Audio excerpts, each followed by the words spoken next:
All right, let's talk about the best homeschool resources that you aren't using.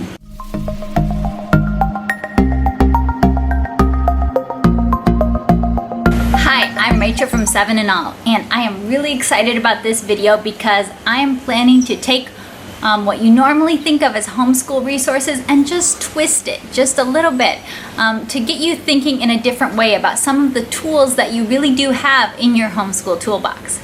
I'm also excited for this video because it is a collaboration with my good friend Ashley here on YouTube, and I'm going to link to her channel down below, and make sure you check out her channel because she is a wealth of information on affordable homeschool resources, and you know we are all looking for the affordable stuff that fits our budget.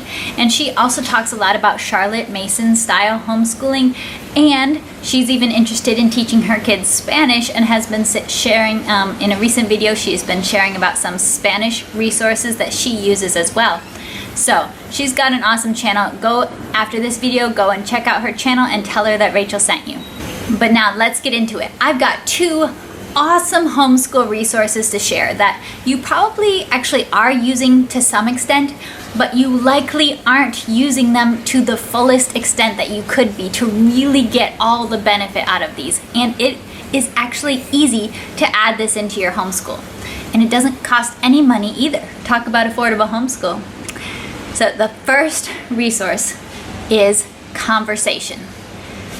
Conversation is an invaluable resource in your homeschool, and we honestly, in the typical homeschool, we don't use it enough. Talk to your kids. We're always reading stories to kids, we're always reading our books, we're doing our math sheets, we're teaching our kids, but how much time do we spend in simple conversation about real world topics that touch our lives, that come into our days?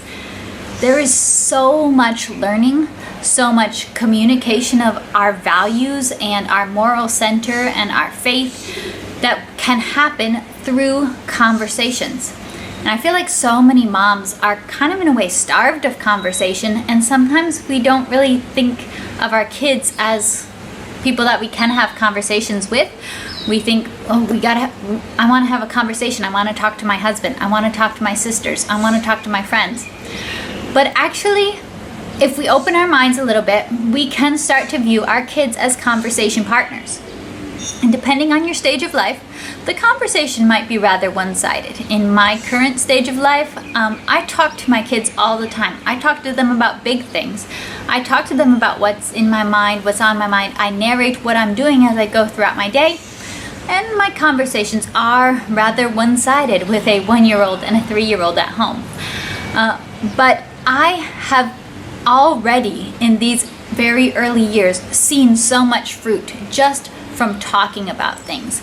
I'll talk about the reasons why we do a certain thing one day, and then weeks later I'll hear my son bring up that reason that I talked about in his own way.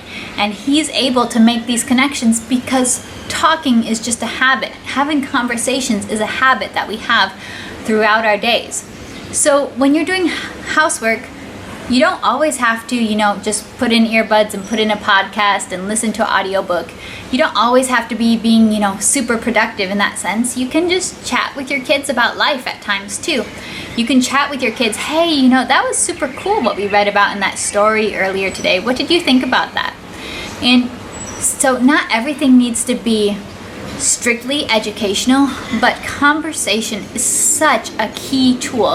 And I would encourage every mom, every parent, every homeschool parent to spend a little more time in conversation with your kids. And yes, start out one-sided, but eventually they'll start talking back to you and they'll be sharing their own opinions and thoughts on something. And so many great things are learned through simply talking about it. Now, the second big homeschool resource that I am extremely passionate about is repetition. Should I say that one again?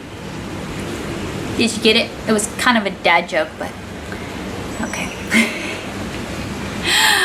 Repetition is so important and such a big part of the way kids learn.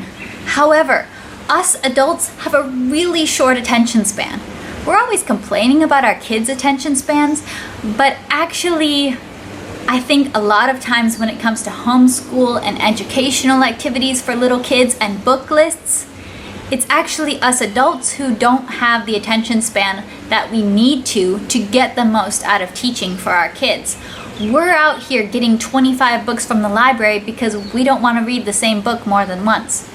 When actually, especially with young kids, there is so much benefit to reading the same book again and again and again.